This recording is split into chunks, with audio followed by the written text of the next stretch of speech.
বৰপেটা লোকসভা সমষ্টিৰ নিৰ্বাচনত এইবাৰ মিত্ৰজোঁটৰ প্ৰতিদ্বন্দ্বী ফণীভূষণ চৌধুৰীতকৈও অধিক শংকিত হৈ আছে নামনি অসমৰ প্ৰভাৱশালী মন্ত্ৰী জয়ন্ত মল্ল বৰুৱা। নামনি অসমৰ প্ৰভাৱশালী মন্ত্ৰী, নিজকে সৰু মামা বুলি ভাবা মন্ত্ৰী জয়ন্ত মল্ল বৰুৱাৰ কাৰণে বৰপেটা লোকসভাৰ সমষ্টিটোত যিকোনো প্ৰকাৰে ফণীভূষণ চৌধুৰীক জয় কৰাটো এক প্ৰত্যাহ্বান। আৰু যদি কিবা কাৰণত ফণীভূষণ চৌধুৰী জয়ী নহয়, তেতিয়াহ'লে অনাগত সময়ত মন্ত্ৰিত্বক লৈও শংকা সৃষ্টি হ'ব পাৰে জয়ন্ত মল্ল বৰুৱাৰ। মানে স্পষ্ট ভাষাত ক'ব গ'লে মন্ত্ৰিত্ব নাথাকিবও পাৰে। কিয়নো বৰপেটা লোকসভা সমষ্টিক লৈ এইবাৰ বেলেগ এটা অংক কৰিছে ভাৰতীয় জনতা পাৰ্টীয়ে। বিশেষকৈ ডক্টৰ হিমন্ত বিশ্ব শৰ্মা ডাঙৰীয়াৰ নেতৃত্বত এই ভাৰতীয় জনতা পাৰ্টি এতিয়া যিসকলে উঠি ৰজা বহিৰজা হৈ আছে, স্বয়ম্ভু হৈ আছে, তেওঁলোকৰ লক্ষ্যটো হ'ল মানে 2026 চনত বঙাইগাঁও সমষ্টিটো নিজৰ কৰি লোৱা। সুদীৰ্ঘদিন ধৰি অসম গণ পৰিষদৰ হাতত থকা বঙাইগাঁও সমষ্টিৰ পৰা ভাৰতীয় জনতা পাৰ্টীৰ অৰ্থাৎ ভাৰতীয় জনতা পাৰ্টীতকৈও ডক্টৰ হিমন্ত বিশ্ব শৰ্মা ফৈদৰ যিকোনো এজন ব্যক্তিক বিধানসভালৈ নিৰ্বাচিত কৰি অনাৰ লক্ষ্য। কিয় তেওঁলোকে বিচাৰিছে? তেওঁলোকে বিচৰাৰ একমাত্ৰ কাৰণটো হ'ল মানে তেওঁলোকে অনাগত সময়ত অৰ্থাৎ ডক্টৰ হিমন্ত বিশ্ব শৰ্মা ডাঙৰীয়াৰ নেতৃত্বত পুনৰ 2026 চনত ভাৰতীয় জনতা পাৰ্টীৰ চৰকাৰ গঠন হোৱাটো বিচাৰে। আৰু সেই চৰকাৰখনৰ নেতৃত্ব অৰ্থাৎ মুখ্যমন্ত্ৰীও হ'ব খোজে ডক্টৰ হিমন্ত বিশ্ব শৰ্মাই। আৰু ডক্টৰ হিমন্ত বিশ্ব শৰ্মা ডাঙৰীয়াৰ মুখ্যমন্ত্ৰিত্ব কেন্দ্ৰিক এই কথাবোৰে ক্ৰিয়া কৰিছে। কাৰণ এতিয়া অসমৰ প্ৰায়বোৰ লোকেই জানে যে ভাৰতীয় জনতা পাৰ্টীত লাহে লাহে কোনবোৰ লোকে ভাৰতীয় জনতা পাৰ্টী চলাই আছে আৰু কোনবোৰ লোক লাহে লাহে আঁতৰি গৈছে, একাষৰীয়া হৈছে। যিহেতুকে 2015 চনৰ পিছত অহা এই প্ৰাক্তন কংগ্ৰেছীসকলৰ হাততে ভাৰতীয় জনতা পাৰ্টীৰ ভৱিষ্যত, গতিকে অনাগত সময়ত বিশেষকৈ আঞ্চলিক দলটোক তেওঁলোকে মানে উলিয়াই দিব। আজিয়ে কৈ থলোঁ, অনাগত সময়ত যিহেতুকে তেওঁলোকৰ এটা বেলেগ অংক আছে, এই অতুল কেশৱ বেছিদিন থাকিব নোৱাৰে। আৰু অতুল কেশৱ বেছিদিন থাকিব নোৱাৰাৰ অংক কৰিয়ে বঙাইগাঁৱৰ সমষ্টিটো ভাৰতীয় জনতা পাৰ্টীৰ হাতলৈ আনিবৰ কাৰণে অনিচ্ছা সত্ত্বেও ফণীভূষণ চৌধুৰীৰ অনিচ্ছা সত্ত্বেও দিল্লীলৈ পঠোৱাৰ মন্ত্ৰণা কৰিছে, এক ধৰণৰ মন্ত্ৰণা। আৰু ইয়াত উবুৰি খাই পৰিছে জয়ন্ত মল্ল বৰুৱা। নামনি অসমৰ প্ৰভাৱশালী বা নিজকে সৰু মামা হিচাপে প্ৰক্ষেপ কৰা, চাল চৰণ কথা বতৰাই ডক্টৰ হিমন্ত বিশ্ব শৰ্মা ডাঙৰীয়াক ফ'ল' কৰা জয়ন্ত মল্ল বৰুৱাৰ কাৰণে এইটো এটা অগ্নি পৰীক্ষা।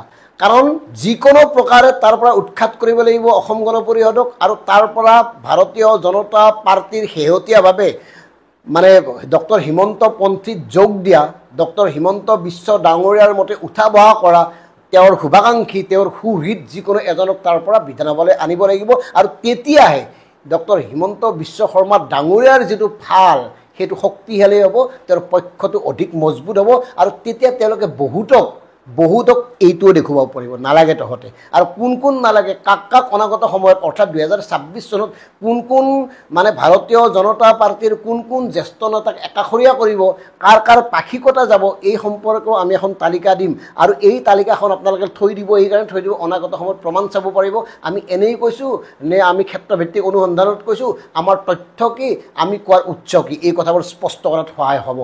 আৰু এটা কথা ক'ব খুজিছোঁ, মাজে সময়ে মন্ত্ৰী জয়ন্ত মল্ল বৰুৱাৰ কেতবোৰ কৰ্মকাণ্ড বা কথা বতৰাই মানে বিব্ৰত কৰে যদিও মুখ্যমন্ত্ৰীক, কিন্তু মুখ্যমন্ত্ৰীয়ে লোৱাৰ আছামৰ বিশেষকৈ এইবাৰ বৰপেটাৰ সমষ্টিৰ দায়িত্বটো তেওঁক এইকাৰণে অৰ্পণ কৰিছে যে তেওঁৰ নতুনকৈ গৃহভূমি যিটো টিহু সমষ্টিও বৰপেটা সমষ্টিৰ অন্তৰ্ভুক্ত হৈছে, আনহাতে ধৰ্মপুৰৰ একাংশ মানে বৰপেটা লোকসভা সমষ্টিত অন্তৰ্ভুক্ত হৈছে, গতিকে নলবাৰীৰ এটা অংশ অন্তৰ্ভুক্ত হৈছে।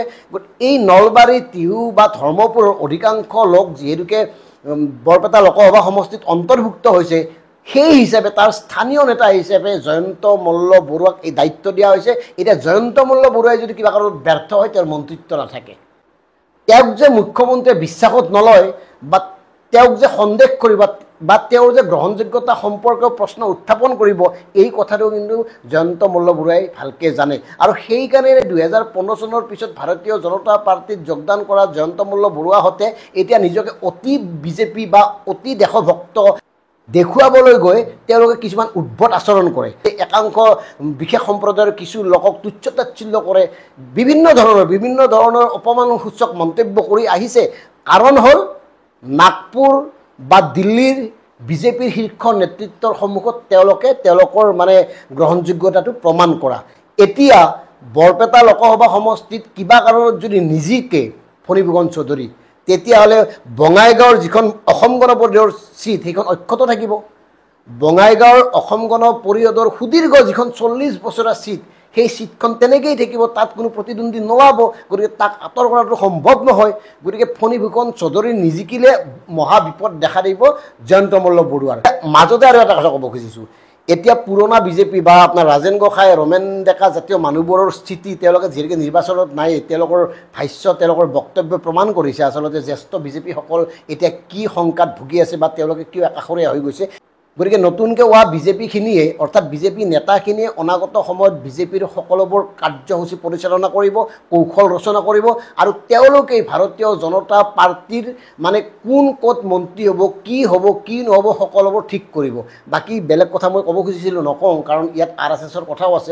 অনাগত সময়ত RSSৰ ভূমিকা সম্পৰ্কত ক'ম, বা RSSক কি ধৰণে মেনেজ কৰা হৈছে এই কথাবোৰ আমি তথ্য আকাৰে জনাম, বা RSSৰ একাংশ নেতাই এতিয়া ভাৰতীয় জনতা পাৰ্টীৰ নামত ক'ত কি ধৰণে ঠিকা ঠুকলি কৰি সম্পত্তি কৰিছে এই তথ্যবোৰ দিম। কিন্তু আমি ক'ব খোজা কথাটো হ'ল, এই জয়ন্ত মল্ল বৰুৱা সৰু মামা, নামনি অসমৰ প্ৰভাৱশালী মন্ত্ৰী বুলি নিজকে দম্ভালি মৰা, বা নিজক আৰু বহুত কিবা কিবিয়ে ভাবে। গতিকে এওঁৰ ক্ষেত্ৰত কিন্তু এইবাৰ অগ্নি পৰীক্ষা। হয় ইপাৰ নহয় সিপাৰ, তুমি তোমাৰ কাৰ্যদক্ষতা প্ৰমাণ কৰি দেখুৱাব লাগিব ফণী ফুকন চৌধুৰীক জিকাই। কাৰণ বঙাইগাঁৱৰ চিটখন ভাৰতীয় জনতা পাৰ্টীক লাগে। আৰু যদি জিকাব নোৱাৰা, কাৰণ তুমিতো ভাই টিহু সমষ্টি তোমাৰ নিজৰ, নলবাৰীৰ বিধায়ক তুমি হৈয়ে আছা, ধৰ্মপুৰৰ এটা অংশ, ইমানখিনি থকাৰ পিছতো যদি তুমি ফণী ফুকন চৌধুৰীক তাৰ পৰা জিকাই আনিব নোৱাৰা, মন্ত্ৰী হৈ কি কৰিবা? ঠিক এনেকুৱা কিছুমান কথাই ক্ৰিয়া কৰিব।